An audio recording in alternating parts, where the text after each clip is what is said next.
The Israel-Africa Summit, scheduled for late October in the Togo capital, has been postponed indefinitely. The postponement of the 54-nation gathering was requested by the president of Togo following attempts by the Palestinians and several African countries to derail the gathering. The cancellation is a blow to Prime Minister Benjamin Netanyahu's efforts to foster stronger relations with African nations. And joining me in studio to discuss this further is Kwara Kekana, spokesperson of BDS South Africa. Kwara, thank you for joining us on Africa Tonight. It's really a pleasure to have you here. We've been trying to get you guys in studio for the past 2 days when, of course, this news broke out of the Israeli-Africa Summit having been cancelled. What is the significance of the summit being cancelled? Thank you so much for having us into the show. Sorry about not being able to come into the show earlier on.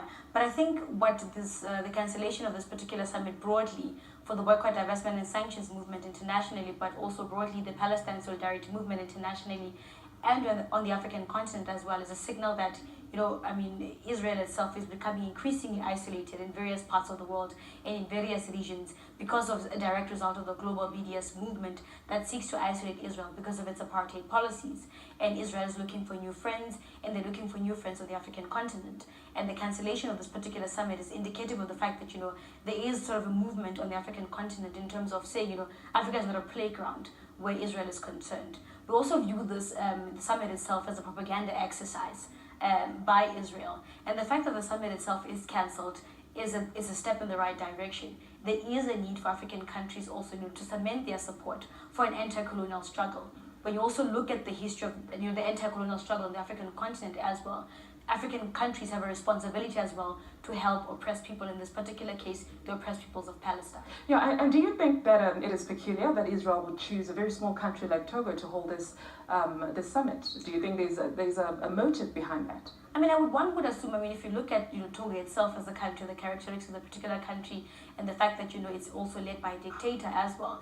But generally the kind of diplomacy that's being deployed, sort of adopted by Israel, where the African continent is concerned, is an attempt to use, water diplomacy and also other agricultural solutions to penetrate on the African continent and argue that because, for example, African and certain African states are water scarce countries, for example, they have those kind of solutions.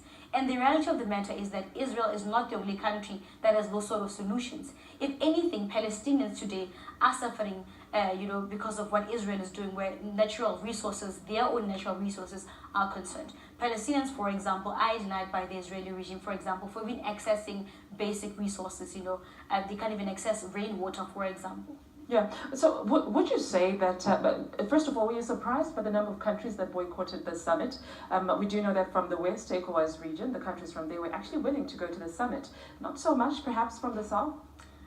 Look, the kind of lobbying that was done by various African countries, I think there was also, kind of headway being made by various African countries, but also broadly the Palestine solidarity movement on the continent and various other areas globally as well, by Palestinians themselves as well. And I think it's a step in the right direction, but there is a need for African countries to resist, flirtation with Israel, the attempts by the Israeli regime to penetrate onto the African continent.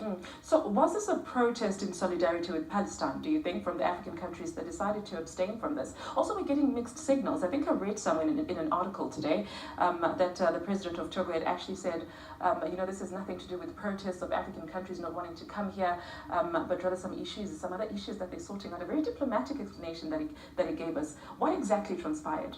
From the reports that we're getting, there are two things that are in play here. The one is that there was a deliberate attempt, by various African countries, in particular, for example, South Africa, that was leading the charge in terms of, making sure that they boycott the summit itself.